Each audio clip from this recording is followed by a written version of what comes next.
Hello mga madam ko at sa mga mamshi ko dyan. Napakasarap ng ating lulutuin ngayon.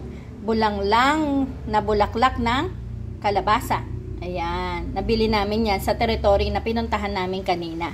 Favorite nyo rin ba yan mga madam? Yan, paki-comment nyo po kung favorite nyo rin yan. Ayan. So, meron din akong nabiling patola, meron din po akong malunggay na galing sa kabilang bakod ng kapitbahay. Pero syempre, hiningi natin yan madam. Ayan, meron din tayo ditong inihaw na tilapia, meron din sibuyas, at meron din kamatis na napakamahal at bagoong. So, mamaya mga madam, papakita ko sa inyo kung gaano lang kadaling lutuin yung ganyan mga healthy pagkain. At kung yung mga anak nyo po hindi mahilig kumain yan, mapipilitan silang kumain kasi kung wala naman kayong ibang lulutuin at iyan lang, kakainin din nila yan. At iyan po ay healthy, kaya hayaan natin na matuto silang kumain ng healthy pagkain. Ayan. Lalagay mo lang yung bagoong. Ayan. Alam niyo mga madam, lagi ako nag-i-stock ng bagoong sa rep. Ginigisa ko na siya para pag meron akong gustong lutuin, hindi ako bili ng bili. Oo, nasa rep na lang siya. So, syempre yung ating kamatis at yung ating sibuyas. Ang tawag po dito madam ay talbog-talbog lang. Ayan, lalagay mo lang. Syempre, lagyan natin ng sabaw. Okay, lalagay na natin ating mga gulay. Sandali lang itong maluto kasi madali naman maluto ang mga gulay-gulay.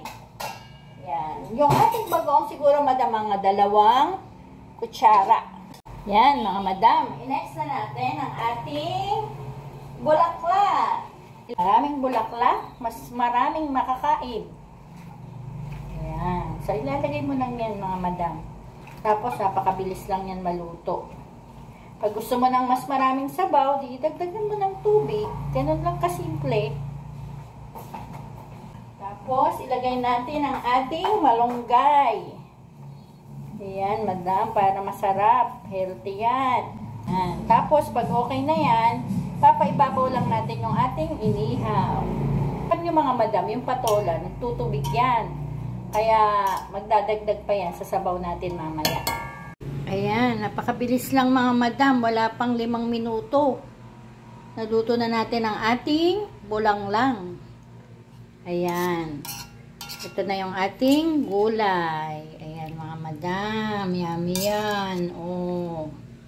Ayan. Healthy yan mga madam. O, iniwasan natin dyan mga madam yung paggamit ng mantika. Hindi na natin ginisa-gisa yan. Pag mga may sakit-sakit na, ganyan ang mga pagkain na natin. Yummy yan. Salamat po.